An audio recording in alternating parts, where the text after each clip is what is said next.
moved to a new place, and while inspecting the basement, I found this box in an old wardrobe in one of the rooms.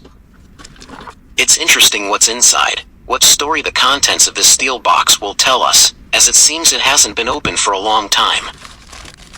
Who was the person who used the contents of this box? Where did he work, and what did he do for a living? I see tools inside, many of which seem to be used for woodworking. There are nails and screws here. Perhaps this person installed doors, as there are many screwdrivers, fitted glass, and hammered stamps, installed locks. It's interesting what his name was. Maybe Matt or Jim, or perhaps Robert. It will probably remain a secret. Did this person have a family, or did he live alone? Inside the metal box, I found a payment receipt dated June 14th, 1996. 28 years ago, someone bought this box and some tools with it.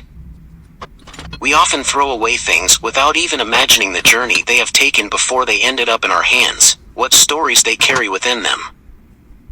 If only we could understand what happened to the things in the hands of the people who used them, whether they were forgotten or left intentionally. Whether they worked with them near their homes or earned money providing repair services. Unfortunately, we can only guess.